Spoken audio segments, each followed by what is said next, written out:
बदलना चाहो भाग्य, बहुत आसान है रास्ते, अब रोजगार के वास्ते नए आसान रास्ते, अब रोज। नमस्कार।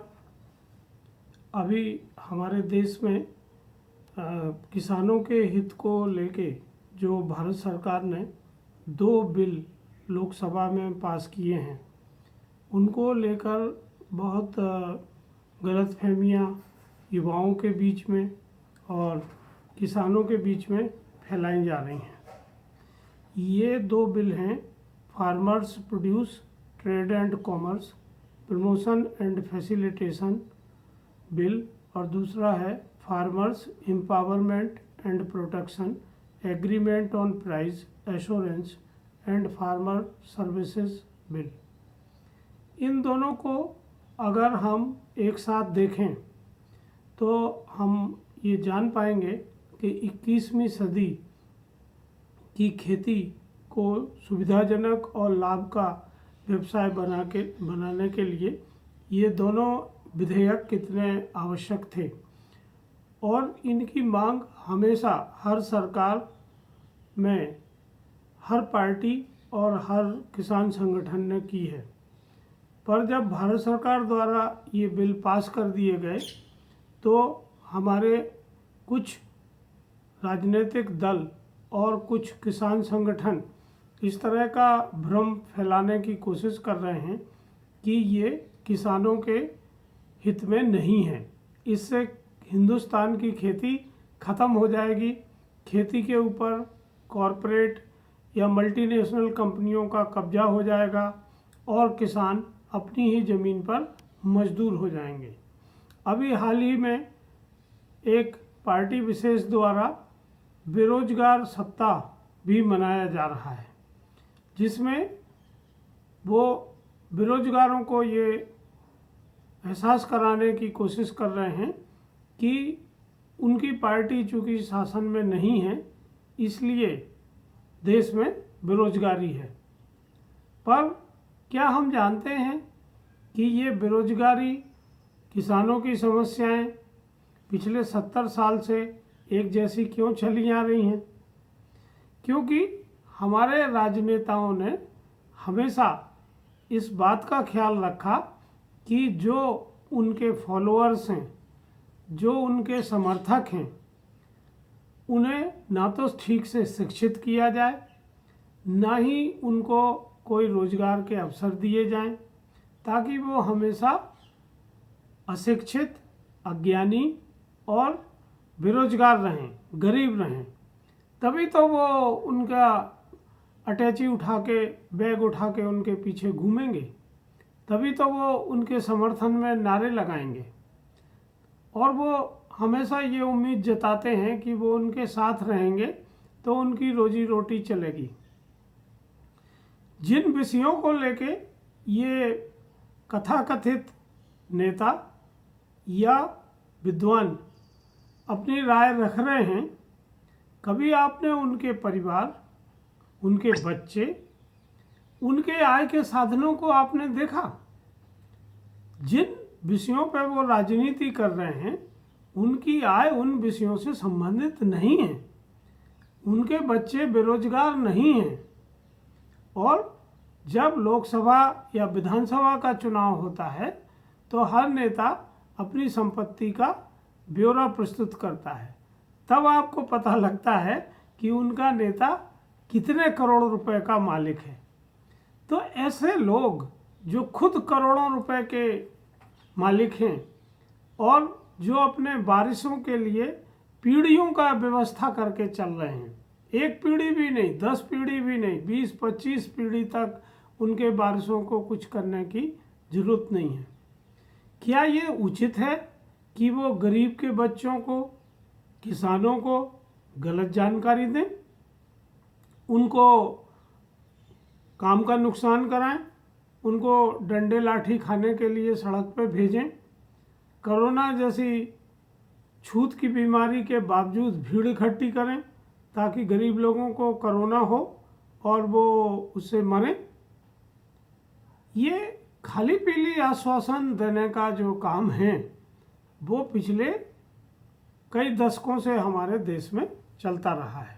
और हर पीढ़ी ये कोशिश करती रही है कि उनके जो फॉलोअर्स हैं वो कभी भी ठीक से शिक्षित ना हों।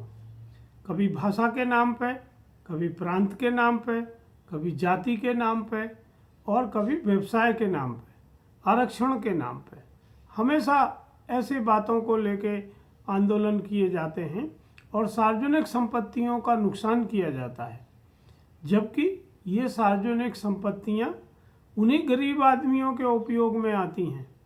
इनको बनाने के लिए हमारा और आपका टैक्स का पैसा लगता है। तो ऐसी व्यवस्था होना चाहिए कि यदि कोई व्यक्ति अफवाह फैला रहा है, भ्रम फैला रहा है, तो उनको उसकी जवाबदेही भी कानून को सुनिश्चित करना चाहिए। अगर ये दोनों बिल को हम देखें और इनके प्रावधानों को देखें तो हमें लगेगा कि ये दोनों किसानों के हित में हैं।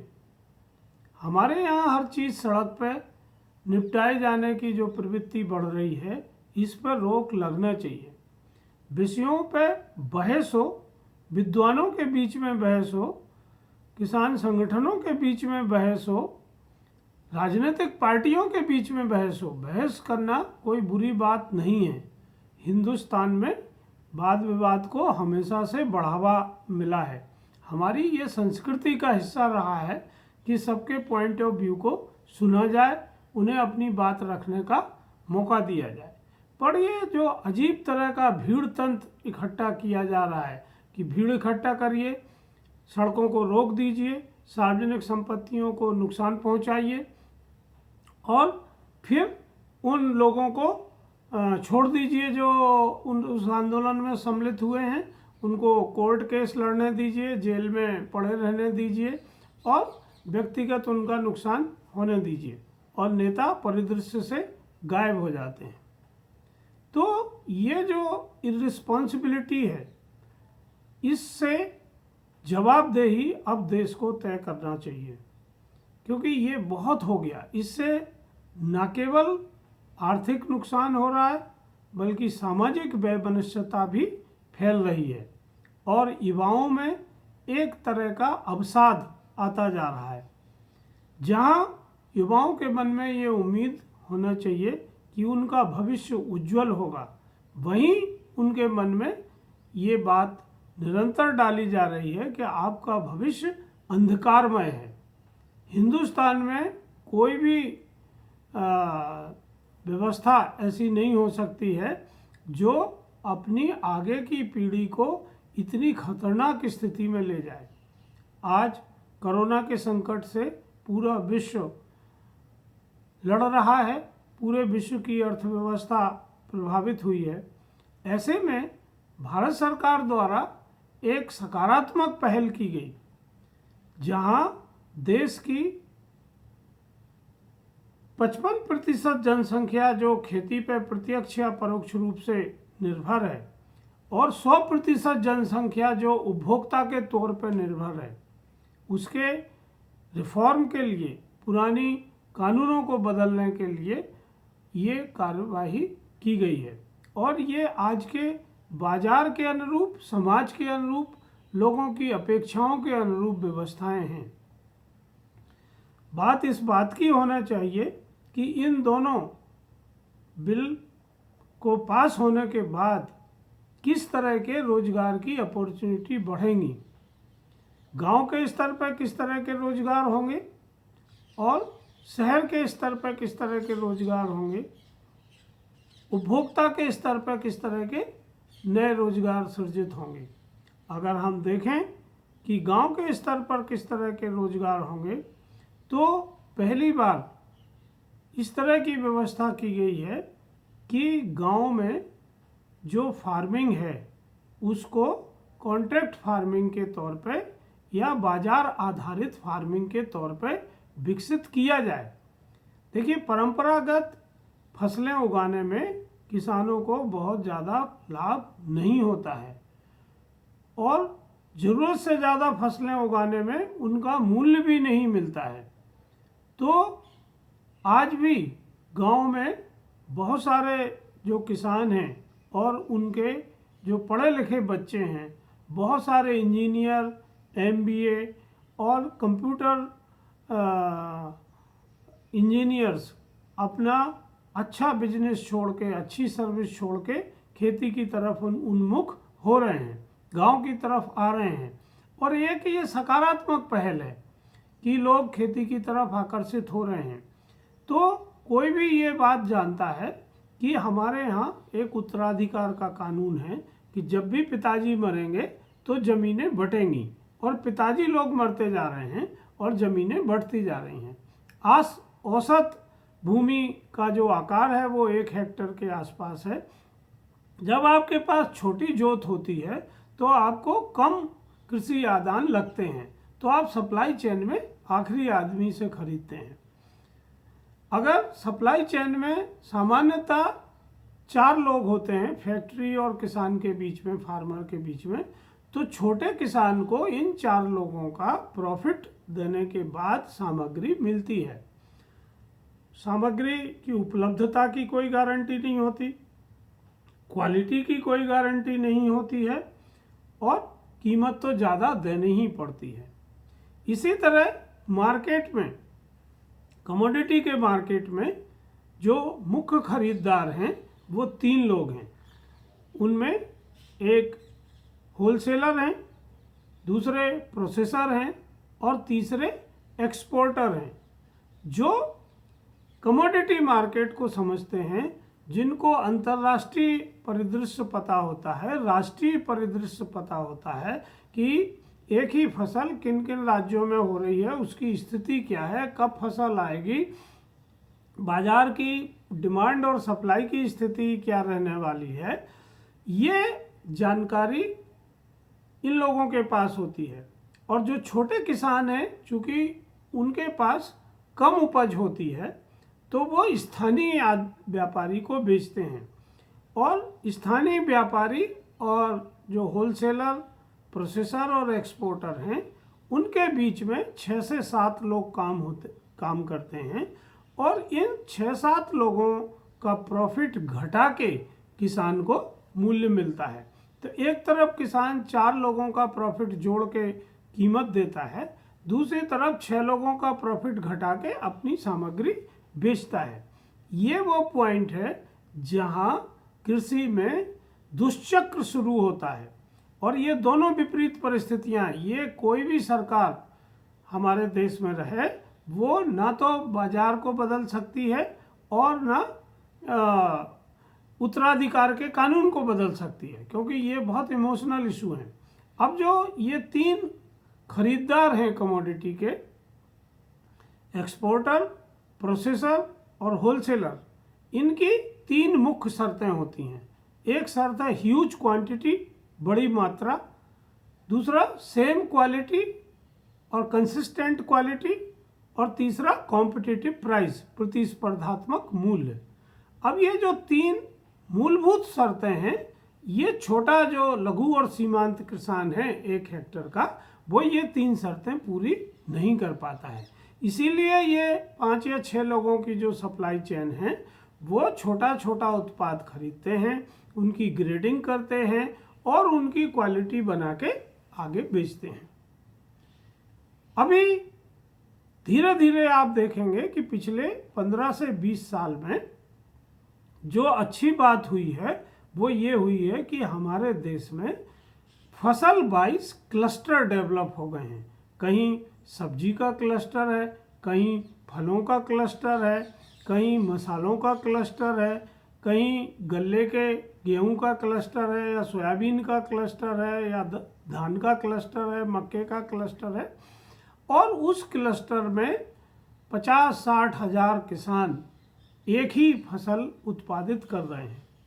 पर अभी वो, अगर मान लीजिए कि किसी क्लस्टर में 50,000 हेक्टेयर ज़मीन पर वो फसल हो रही है, तो 50,000 बार वो किसान खाद खरीदते हैं, 50,000 बार बीज खरीदते हैं, 50,000 बार पेस्टिसाइड खरीदते हैं, 4 या 5 वैरायटी का उत्पादन बोते हैं, और फिर 50,000 बार बेचने जाते हैं, और दोनों स्थिति में उनकी बार्गेनिंग पावर नहीं होती है। यहाँ कम इनपुट लगता है तो भी मोल भाव नहीं कर पाते, यहाँ कम उत्पादन है तो भी मोल भाव नहीं कर पाते।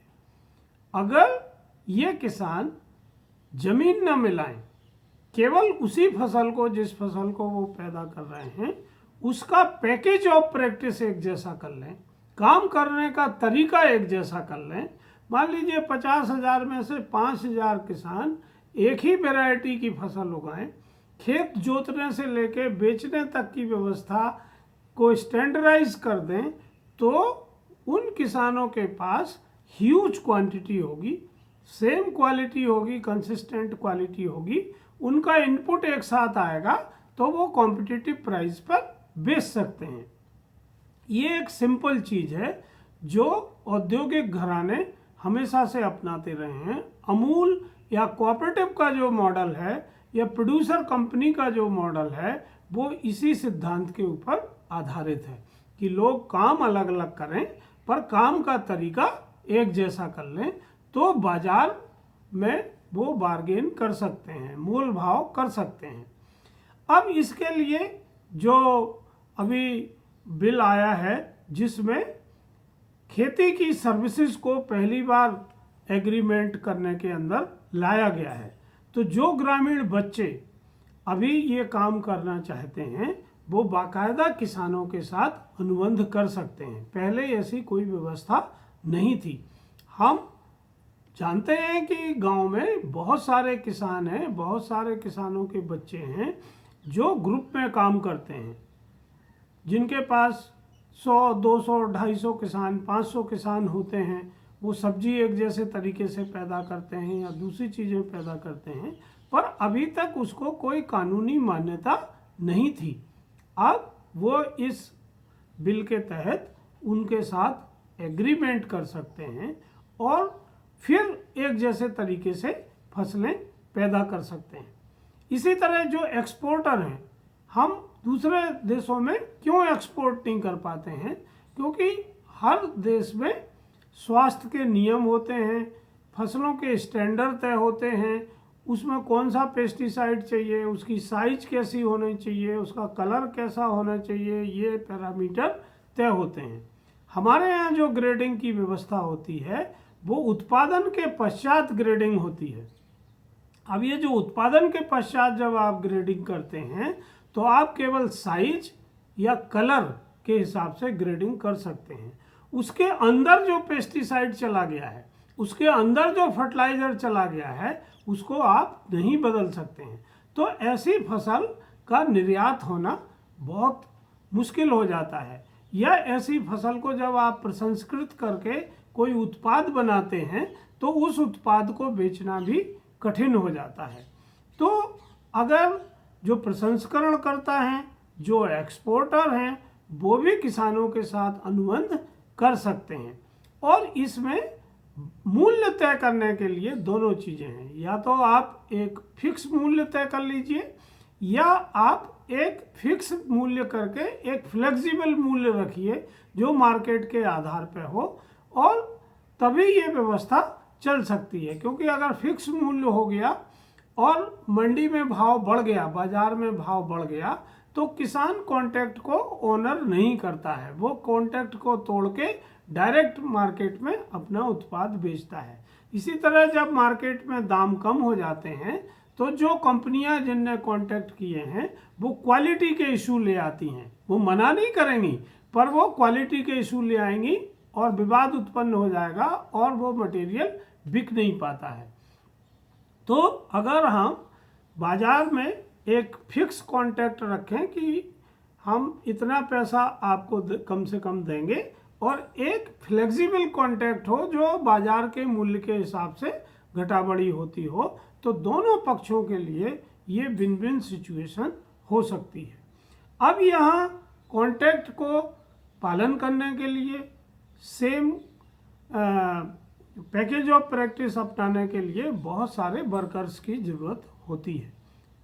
इसमें ट्रेनिंग की ज़रूरत है, इसमें मॉनिटरिंग की ज़रूरत है, और यहाँ स्थानीय युवाओं को अच्छा खासा रोजगार मिल सकता है। दूसरे जो मंडी के बाहर खरीदने की व्यवस्था की जा रही है, बिना ग्रेडिंग के ये मटेरियल नहीं बिकेगा, क्योंकि जो खरीदार है वो चाहेगा कि वो जो कीमत लगा रहा है उसका वही उसको ग्रेड मिलना चाहिए जो उसको सैंपल दिखाया जा रहा है। अभी गांव में ग्रेडिंग की व्यवस्था नहीं है। मंडियों में किसानों की उपज ग्रेड करके नहीं बेची जाती रही है, इसलिए ये संसाधन विकसित नहीं हुए हैं। हालांकि कुछ किसान अभी भी ग्रेड करके अपना माल लाते हैं और मंडी में उनको अच्छी कीमत मिलती है। अब गांव में एक नई व्यवस्था का उदय हो रहा है, जहां बहुत सारे बच्चे अलग अलग शासकीय योजनाओं से ऋण लेके ग्रेडिंग, पैकेजिंग, पॉलिशिंग सेंटर बना सकते हैं, जहां किसान क्विंटल के हिसाब से या किलो के हिसाब से अपनी फसल को प्रोसेस करा सकते हैं, क्योंकि सभी किसान इस तरह की व्यवस्थाएं नहीं बना सकते।